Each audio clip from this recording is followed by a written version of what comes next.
BJP के राष्ट्रीय प्रवक्ता रोहन गुप्ता हमारे साथ जुड़ चुके हैं, समाजवादी पार्टी के राष्ट्रीय प्रवक्ता अजीज खान साहब हमारे साथ जुड़ चुके हैं, पंकज शर्मा जी भी आपको स्क्रीन पर यहाँ पर दिखाई दे रहे हैं जो कि जर्नलिस्ट हैं सीनियर और कांग्रेस का पक्ष भी रखते हैं। एनसी की राष्ट्रीय प्रवक्ता नीलोफर मसूद मुझे दिखाई नहीं दे रही, अब से कुछ ही देर में जुड़ेंगे। अभी स्क्रीन पर आपको एलजेपी रामविलास पासवान विंग के राष्ट्रीय प्रवक्ता धीरेन्द्र कुमार मुन्ना जी दिखाई दे रहे हैं। यहाँ स्टूडियो में मेरे साथ मौजूद है वरिष्ठ पत्रकार हर्षवर्धन त्रिपाठी जी। आप सभी का बहुत बहुत स्वागत है। शुरुआत मैं पंकज जी आपसे कर रही हूँ। सर, एसआईआर के मसले पर तो बिहार में क्लैरिटी आ चुकी है ना, और अगर एसआईआर पर चर्चा होगी, पंकज जी आप तो बहुत समझदार व्यक्ति हैं, बहुत पढ़ते लिखते हैं, और मैं ये मानकर चलती हूं कि आप लॉजिक अगर लगाएंगे तो एसआईआर के मुद्दे पर सरकार कैसे जवाब दे देगी? वो तो चुनाव आयोग का काम है ना। फिर ये आरोप नहीं लगेगा पंकज जी कि चुनाव आयोग की वकालत सरकार कैसे कर रही है, यहां पर संसद में कैसे बात रख रही है अपनी? देखिए, जब निर्वाचन आयोग की पारदर्शिता पर लोगों को संदेह है तो सरकार से सवाल होंगे। मसला एसआईआर का नहीं है, एसआईआर होनी चाहिए। अगर मतदाता सूचियों में गलत नाम है तो वो नाम छपने चाहिए, इसमें कोई दो मत नहीं है और कोई भी इससे ना इत्तेफाकी नहीं रखेगा। लेकिन बात यह है कि जिस तरह से निर्वाचन आयोग पिछले कुछ वर्षों से, खासकर 7, 8, 10 साल से काम कर रहा है, उससे लोगों में ये संदेश गया है कि वो पारदर्शी नहीं है। सरकार भी इस मामले में पारदर्शिता से काम नहीं ले रही है। अगर बिहार में यह मसला निपट चुका होता तो संसद में हंगामा होने की जरूरत ही नहीं थी। तो अब सरकार मान गई है कि चलिए चुनाव सुधार के बहाने, चुनाव सुधार का नाम लेकर हम संसद में इस पर बहस कर लेते हैं। नहीं नहीं सर, पहले भी ये बात की जा सकती नहीं, थी। ये बीजेपी गुगली खेल गई है सर। ये चुनाव सुधार कर बोल के मुझे ऐसा लगता है कि ये वन नेशन वन इलेक्शन पर करेगी। आप ही के बिछाए जाल में आप फंस जाएंगे। फिर मतलब विपक्ष, आप नहीं पंकज जी, लेकिन विपक्ष फंसेगा बुरा वाला। फिर वन नेशन वन इलेक्शन पर चर्चा होगी, मुझे ऐसा लग रहा है। वन नेशन वन इलेक्शन पर तो देशव्यापी चर्चा की मांग विपक्ष करता ही रहा है। संसद में हो, अच्छी बात है। One nation one election as an idea बहुत अच्छी चीज है, अमल में लाना चाहिए। लेकिन अगर उसमें कुछ दिक्कतें आ सकती हैं तो उन पर चर्चा क्यों नहीं हो? मैंने जैसे कहा ना रूबिका जी कि सारा मामला है पारदर्शिता का। पारदर्शिता अगर हो तो कोई दिक्कत ही नहीं होगी। 2023 में सुप्रीम कोर्ट ने फैसला दिया कि मुख्य निर्वाचन आयुक्त की नियुक्ति के लिए समिति में प्रधानमंत्री रहेंगे, विपक्ष के नेता रहेंगे और सुप्रीम कोर्ट के प्रधान न्यायाधीश रहेंगे। उस साल नरेंद्र भाई मोदी की सरकार ने संसद में कानून साइड से बोल रहे हैं त्रिपाठी जी, आप झूठ बोल रहे हैं। नहीं, मैं झूठ नहीं बोल रहा हूँ भाई। सुप्रीम कोर्ट ने ये कहा कि नहीं कहा? नहीं सर, आप तथ्यों को ऐसे मत रखिए। आप तो सर जर्नलिस्ट रहे हैं, अब ठीक है कांग्रेस में अलग बात है, लेकिन आप जर्नलिस्ट रहे हैं सर, ऐसे नहीं कर सकते आप। क्या कहा था जरा बताइए, लोग सुन लेंगे और उसको खोज भी लेंगे। क्या सर्वोच्च न्यायालय ने कहीं ये कहा है कि पीएम और कोई और विपक्ष का नेता और सुप्रीम कोर्ट के जज होंगे? एक भी ऐसा ऑब्जर्वेशन, कोई लाइन है? है। अगर नहीं होती तो नहीं होती नहीं सर, कहाँ है आप बताइए, किस आदेश में है तो मैं आपको याद दिलाऊं। बनाकर संसद में कानून बनाकर प्रधान न्यायाधीश की जगह प्रधानमंत्री द्वारा मनोनीत केंद्रीय मंत्री का फिर आप तथ्यों को तोड़ मरोड़ रहे हैं सर। सूरत क्या पड़ती? इनिशिएटिव वहां से हुआ। आप लोग अफवाह क्यों फैलाते हैं? कोर्ट ने ये ऑब्जर्वेशन दिया कि 3 सदस्यों की समिति में प्रधान न्यायाधीश होने चाहिए। नहीं सर, उसके बाद जब मौजूदा मुख्य निर्वाचन आयुक्त और उनके साथ एक और आयुक्त की नियुक्ति पिछले साल सरकार ने की, तो कितनी हड़बड़ी में की। अच्छा, आप बात कर लीजिए तो मैं बताता हूं तथ्य क्या है। लोग खोज के नेता को समय भी नहीं दिया गया, हर कोई पर्याप्त समय नहीं दिया। तो इन सब चीजों से जो संदेह खड़े हुए हैं, उससे सरकार भी सवालों के घेरे में है और निर्वाचन आयोग भी सवालों के घेरे में है। इसलिए एसआईआर एक बड़ा मुद्दा बना हुआ है। नहीं देखिए रूबिका जी, सबसे पहले तो मैंने जब कहा कि पंकज जी झूठ बोल रहे हैं तो पहले मुझे लगा कि शायद मैं कहूं कि अफवाह फैला रहे हैं, उनको जानकारी नहीं, लेकिन अब लगता है झूठ बोल रहे हैं। सर्वोच्च न्यायालय ने एडहॉक व्यवस्था के तहत सुप्रीम कोर्ट के चीफ जस्टिस को उस कमेटी में शामिल किया था, क्योंकि उसके पहले तक कोई ऐसी व्यवस्था थी ही नहीं।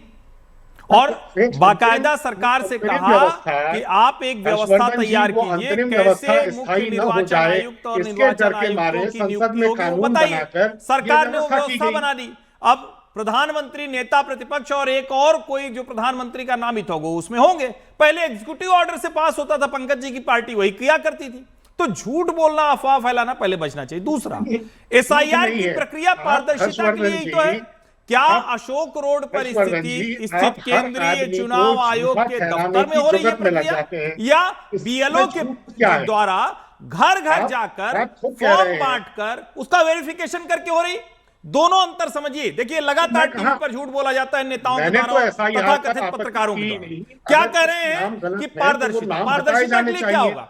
जो मतदाता सूची है वो मतदाता के पास पहुंचे, मतदाता वेरीफाई करे, सपोर्टिंग डॉक्यूमेंट लगाए, बीएलओ उसको चेक करे, अलग अलग राज्यों में, अलग अलग जिलों में, अलग अलग गांव में, कस्बे में, महानगर में जाए। इससे ज्यादा पारदर्शिता क्या हो सकती है? क्या ज्ञानेश कुमार इस प्रक्रिया को कर रहे हैं? क्या ज्ञानेश कुमार या उनके साथी निर्वाचन आयुक्त इस प्रक्रिया को नहीं कर रहे हैं? उसके लिए हर जगह बीएलओ है, अलग अलग राज्यों की सरकारें हैं। तो झूठ बोलना नहीं चाहिए, पारदर्शिता के साथ ही हो रहा है। उसकी मुश्किलें हो सकती है जिसको ठीक करने के लिए बात की जा सकती है। देखिए सर, एक सेकंड, अब पंकज जी आपकी जानकारी में ये है ना पंकज जी, कि एक निर्वाचन आयुक्त ने एसआईआर के समय ये संदेह व्यक्त किया था कि कहीं इसका दुरुपयोग न हो। उन्होंने बाकायदा नोट लिखा। अरे पंकज जी रुकिए, मैं इसको थोड़ा आसान कर देती हूँ। पंकज जी मेरी बात सुनिए। कोई भी चीज को जब आप देश के पटल पर या जनता के सामने रखते हैं तो एक होता है इतिहास वाला आईना, एक होता है जो प्रेजेंट में हो रहा है। क्या आप इतना मुझे बता सकते हैं कि पहले सीईसी का इलेक्शन चुनाव कैसे होता था? जब कांग्रेस की सरकार थी, सीईसी कैसे चुना जाता था? कांग्रेस की सरकार थी तो सीईसी कैसे चुना जाता था? कैसे चुना जाता? एक जमाने में तो सिर्फ एक ही मुख्य एक जमाने में नहीं, पहले पंकज जी नहीं, बाद में। पहले मुझे ये बताइए, पहले कैसे, मुझे नहीं मालूम है, मुझे बताइए, और मेरे व्यूअर्स भी जानना चाहते हैं कि पहले सीईसी कैसे चुने जाते थे? वह एक कार्यकारी आदेश से उसकी नियुक्ति होती थी। उसके बाद में 1989 में जब बहुसदस्यीय निर्वाचन आयोग का गठन करने का फैसला हुआ तो उसके बाद से भी इसी निर्देश के आधार पर चुने जाते थे, लेकिन उसमें प्रधानमंत्री और विपक्ष के नेता शामिल रहते थे। नहीं, पर वो जो ये जो आपने बीच में आपने एक और तथ्य सर छुपा दिया बहुत आसानी से। वो तथ्य वापस बताइए आप मुझे कि किसने ये ऑर्डर लिया था वापस? फिर किस चीज का ऑर्डर? ये जो आप कह रहे हैं कि बदलाव हुई थी, नियमावली में चेंजेस आए थे, वो कब आए थे? किसकी सरकार में आए थे? 1989 में। किसकी सरकार थी? आप खुद देख लीजिए। नहीं, मैं नहीं देखना चाहती हूँ, आप मुझे बताइए किसकी सरकार थी 1989 में? किसकी सरकार थी बताइए आप। अरे वही तो मैं आपसे पूछ रही हूँ, किसकी सरकार थी? जब 1 सीईसी, 1 सीईसी और 2 चुनाव आयुक्तों के गठन की बात हुई तो किसकी सरकार थी? तो वही तो मैं आपसे पूछ रही हूँ ना प्रभु। बता दीजिए ना, इतना क्या दिक्कत की बात है, बता दीजिए। एक सवाल तो हर्षवर्धन जी, जिसकी भी सरकार थी, ये एक फैसला संसद ने लिया। संसद में कानून बनकर ये फैसला हुआ जिसमें सभी लोग शामिल थे। हाँ, तो अभी भी संसद में कानून बनकर फैसला हुआ सर, आप क्यों फिर अफवाह फैला रहे हैं? अभी क्या संसद के बाहर हमने आपने तय किया? क्या हर्षवर्धन त्रिपाठी और पंकज शर्मा जी ने तय किया? बताइए ना इसे। इस बार संसद में जो कानून बना उसका विपक्ष ने विरोध किया। कमाल कर रहे हैं सर, कानून सर्वसम्मति से पारित नहीं हुआ है। संसद की गरिमा को हमेशा एक तरह से कहेंगे डिमीन करने की कोशिश करते हैं। अगर आप ये कह रहे हैं कि तब संसद में बना कानून संसद को सर्वोच्च कर रहा था, आज संसद में बना कानून संसद को सर्वोच्च नहीं कर रहा है, तो ये तो दोनों तरह से गड़बड़ हो गई ना। पहले तो इच्छा पर प्रधानमंत्री जी कहते थे कि भाई फलाना अधिकारी हमारा प्रिय है, उसको निर्वाचन आयुक्त बना दो, एक ही लोग होते थे। अच्छा ठीक है, कांग्रेस ने कभी ठीक करने की कोशिश नहीं की। मेरा बस ये कहना है कि आपको तो कभी भी कोई भी ऐसा फैसला जो सरकार की तरफ से लिया जा रहा है, 11 सालों में एक चीज तो समझ में आ गई कि नापसंद आएगा। पंकज जी, एसआईआर इस देश में होना चाहिए, सब मानते हैं। मैं कह रही हूं सर, सुनिए, मैं बता रही हूं, मैं बहुत बड़ी स्ट्रेटेजिस्ट नहीं हूं, मैं किसी की पॉलिटिकल एडवाइजर भी नहीं हूं, लेकिन एक एडवाइस पंकज जी मैं आपके थ्रू कांग्रेस को और विपक्ष के साथियों को देती हूं। अगर उनको मुद्दा उठाना ही है तो बीएलओ की मौत का मुद्दा उठाए, धरने पर बैठ जाए।